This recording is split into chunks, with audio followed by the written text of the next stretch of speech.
Hello, hello, me, Megalava. Hello, me, Maglave.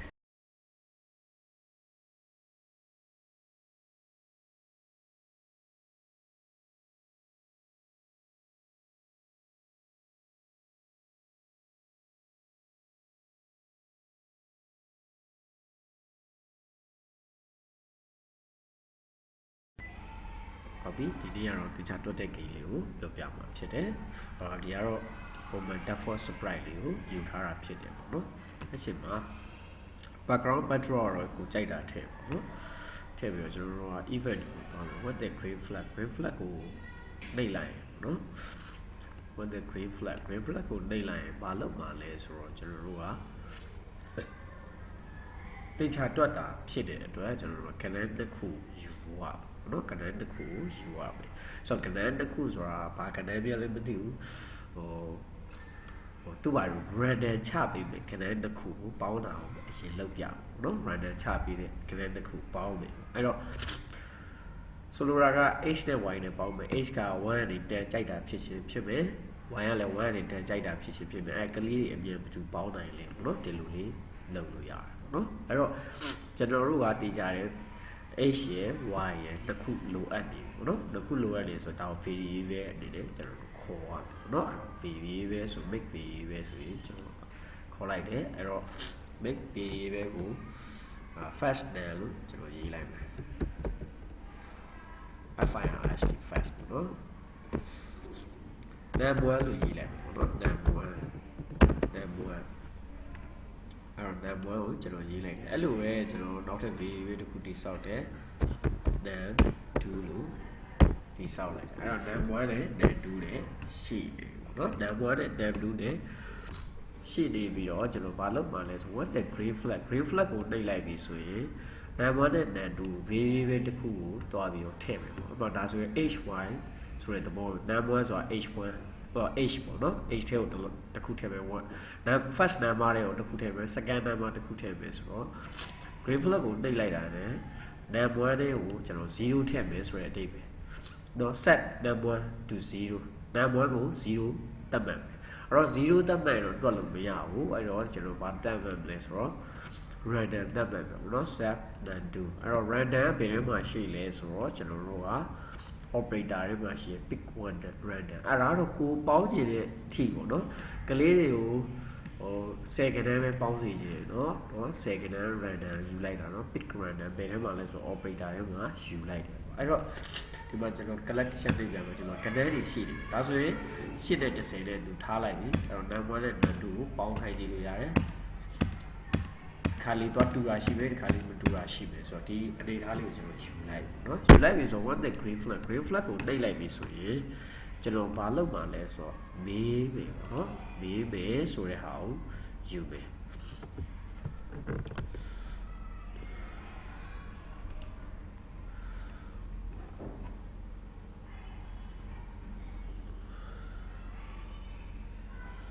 ဒီမှာ arc ဆိုတာပြီးတော့ရှိတယ်เนาะ what the green flag ကိုယူလိုက်မေးပဲဘာမေးမှလဲဆိုတော့ name 1 plus name 2ကဘယ်လောက်လဲလို့မေးတာเนาะအဲ့တော့စာသားကိုပေါင်းရတော့ name 1ဆိုရယ်စာသားလဲပေါင်းရမယ် name 2ဆိုရယ်စာသားလဲပေါင်းရမယ်အဲ့တော့ကျွန်တော်ဒါလေးကိုဆိုစာသား join လုပ်မယ်ပေါ့เนาะစာသားကို join လုပ်မယ်ဆိုဒီမှာ join ရှိတယ် join အဲ့တော့ဒါလေးကိုရေးပြမယ် join ဘာကို join မှလဲဆိုတော့ name 1ဒီပေးလိုက်တဲ့ name 1ကအပေါင်းဆိုတဲ့စာသားလေးဖြစ်ချင်တော့ထပ် join ဖို့လိုတယ်အဲ့တော့ဒါလေးကိုကျွန်တော်အပြင်မှာလုပ်ပြမယ်အဲ့တော့ name 1 name 2ဘာလို့မှလဲပေါင်းမှာအဲ့ဆိုအပေါင်းဆိုဒီဟာလေးကိုအပေါင်းလို့ပြလိုက်ကျွန်တော်မေးလိုက်မယ်ပေါ့နော်ဒီစာသားလေးဒီထည့်လိုက် what is your name လို့မေးလိုက်ဆိုတော့ဒါလေးကိုကျွန်တော်လုပ်ကြည့်မယ်ဟောဒီမှာမေးပြီပေါ့3 + 5ကဘယ်လောက်လဲလို့ပြီးတယ်ဒီမှာ user က input ပေးလို့ရတယ် box လေးထွက်လာတယ်ပေါ့နော်ဆိုတော့ထပ်နေတဲ့အဲ့လိုမျိုးရတယ်ပေါ့နော်အဲ့တော့ဒီကဏ္ဍလေးရတယ်ပေါ့နော်ဒီကဏ္ဍလေးရပြီဆိုတော့ဆရာတို့ကဘာလုပ်ဖို့လိုလဲဆိုတော့အဖြေကိုပြန်စစ်ဖို့လိုတယ်ပေါ့တကယ်လို့မှန်ရင်တစ်ခုပြောချင်တယ်ဆိုတော့ control block တွေက if ဆိုတာရှိတယ် if အကယ်၍မှန်လျင်ဆိုတော့သူတို့တစ်ခုရဲ့ reset ကပေါ့နော် reset ကညီလျင်ပေါ့နော်num1 နဲ့ num2 ပေါင်းတဲ့အဖြေက user ပေးတဲ့အဖြေနဲ့ညီလျင်ဆိုတဲ့အဓိပ္ပာယ်ကိုစောင့်တယ်ဒါကြောင့်အဲ့ဒီ operator ညီလျင်ဆိုတဲ့ operator လေးကိုတွားယူမယ်ညီလျင်ဘာညီလျင်လဲဆိုတော့ num1 အပေါင်း num2 ဆိုတော့ပေါင်းတာညီလျင်အဲ့တော့ဒီ50တဲ့ကိုပေါင်းတာညီလျင်ကျွန်တော်ဒီလိုထုတ်ပြမယ်ပထမဆုံးကဘာလဲကျွန်တော်တို့ operator တွေအဒီကောင်သွားယူတယ်ပြီးပါလဲပေါင်းတာညီလျင်ဘာပေါင်းပါလဲ variable တွေက num1 နဲ့num2 ကsorry num1 နဲ့ num2 ကပေါင်းတာဘာနဲ့ညီလျင် user ဖြည့်တဲ့အဖြေနဲ့ညီလျင်ဆိုတော့ user answer ဆိုတာရှိတယ်ဒီအောက်ထဲမှာsorry ဒီမှာ sorry စမ်းစီးထဲမှာရှိတယ် user ကဖြည့်တဲ့အဖြေကတွက်လို့ရတဲ့အဖြေ num1 နဲ့ num2 တွေပေါင်းတာနဲ့ညီလျင်ဘာလုပ်မလဲဆိုတော့စကားတစ်ခုပြောမယ်ပေါ့နော် say you are correct လို့ပြောလိုက်မယ်နော် say you are correct အဲ့တော့ဒါကတော့ညီလျင်ပေါ့နော်မှန်လျင်အဲ့တော့မှန်လျင်ဆိုရင်ရောဆိုရင်တော့ if ask နဲ့တွဲပြီးတော့ရေးဖို့ကောင်းတော့အဲ့တော့ဒီ block ကြီးကိုကျွန်တော်ချိန်လိုက်မယ် if ask ပြီးရင်ဒီလိုချိန်လိုက်မယ်ပြီးရင်ဒီလိုရိုက်လိုက်မယ်အဲ့တော့မှန်လျင် ask မဟုတ်လျင်ဆိုတဲ့အဓိပ္ပာယ်မဟုတ်လျင် you are wrong လို့ရေးမယ်ပေါ့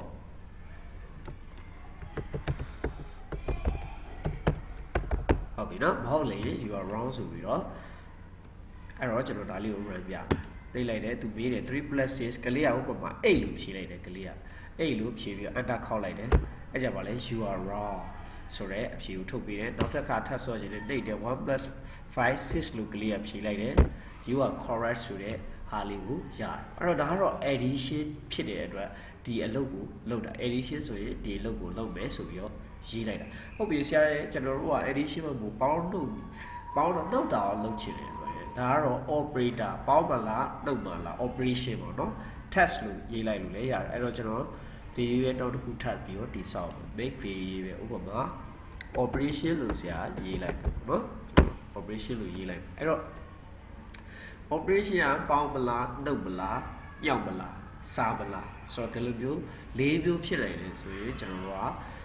1 to 4ဒါမှ3မျိုးပဲပေါင်းမယ်နှုတ်မယ်ဒါမှ2ခုပဲဆိုပေါင်းမလားနှုတ်မလားဒီလိုသွားလို့ရတယ်เนาะ၄ခုဆိုရင်တော့ခုနလို operation ကသွားလို့ရတယ်အဲ့လိုပဲကျွန်တော်တို့ကဒီ operation ကိုကျွန်တော်ခုလောဆယ်2ခုပဲလုပ်မယ်ဆိုရင် set my variable ဘာလဲ operation variable ကျွန်တော်2ခုလုပ်မယ် so random 1 နဲ့ 2 ကို random ကောက်ချင်တာအဲ့တော့1 to 2 အဲ့တော့ operation က num2 မဟုတ်ဘူးဒါပါလေ operation so operation က1ဖြစ်လေ if အကယ်၍ operation က1ဖြစ်လေဆိုပြီးတော့ကျွန်တော်ကရေးလို့ရ if အကယ်၍ဟုတ်ပြီနော် operation is equal to ဆိုတော့ equal to ကဒီထဲမှာ operation is equal to 1ဖြစ်လေအဲ့တော့ operation ဆိုတာ variable ထဲမှာရှိတယ် variable သွားမယ် operation က1ဖြစ်လေဘာလို့လုပ်မလဲပေါင်းမယ်1ဖြစ်လေ user ကိုဒါပေးမယ်so 1မဟုတ်ဘူး2ဆိုရင် operation က1နဲ့ 2တခုဖြစ်နေတယ်1မဟုတ်ဘူး2ဆိုရင်ကျွန်တော်နှုတ်မယ်ဆိုပြီးတော့အနှုတ်ကိုပြမယ် so နှုတ်ကိုပြပြီးတော့အဖြေရလဲဘာဖြစ်မလဲဆိုတော့ဒီဟာနှုတ်လို့ရတဲ့အဖြေပဲဖြစ်တယ်ဒါကြောင့် operator ထဲမှာကျွန်တော်အနှုတ်ကိုသွားယူမယ်နှုတ်ဟုတ်ပြီနော်အနှုတ်သွားယူပြီအဲဆိုနှုတ်လို့ရတဲ့အဖြေနဲ့ကျွန်တော်တို့ကတိုက်ကြည့်မယ် user ပေးတဲ့အဖြေက answer နှုတ်လို့ရတဲ့အဖြေက calculated result ကတဲ့ဟာပေါ့နော်ဆိုတော့ဒီလိုလေးတွက်လို့ရတယ်အဲ့တော့ဟုတ်သလားကျွန်တော်ဒီမှာနှိပ်လိုက်ပြီဒီတစ်ခါပေါင်းတာပြတယ်9ဆိုပြီးတော့ရေးတယ် you are correct နောက်တစ်ခါနှိပ်တယ်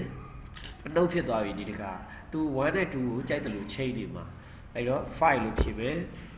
you are correct ဆိုတော့ဒီလိုမျိုးကျွန်တော်တို့ကလုပ်လို့ရတယ်ဒီမှာတော့ကျွန်တော်1 to 2ဖြစ်တဲ့အတွက်ကျွန်တော်ဘာလုပ်မှာလဲဆိုတော့ပေါင်းတဲ့အနှုတ်ပဲလုပ်တယ်တကယ်လို့1 to ကျွန်တော်3လုပ်လိုက်မယ်သဘောက1 to 3လို့လုပ်လိုက်မယ်ဆိုရင် operation က1ကြမလား2ကြမလား3ကြမလားအဲဆိုရင်ဒါလေးကိုပြင်လိုက်မယ်ဥပမာနောက်တစ်ခုထပ်မယ်သူ level 2ထပ်မယ်ဒီထဲကိုတော့မှထည့်ရင်အဖြေကထွက်မှာမဟုတ်ပါဘူးဒီလိုထပ်မယ်ပြီးတော့ဒီမှာဆိုရင်ကျွန်တော်မြောက်တယ် မြောက်မယ်ဟုတ်ပြီပြီးတော့ကျွန်တော်ဒီမှာဆိုရင်မြောက်တဲ့အဖြေနဲ့စဉ်းစားမယ်ပေါ့နော်အဲ့တော့တရားကိုကျွန်တော် operator ဒီမှာ star rate လေးကိုခေါ်သုံးဖို့လိုတယ်မြောက်တဲ့အဖြေနဲ့စဉ်းစားမယ်ချက်သူကလာတော့ပါအာကိုလို့တော့မောနေရတယ်နားမိုက်လား Okay အဲ့တော့ဆရာတို့ဒီတိုင်းမြောက်တယ်ဆိုရင်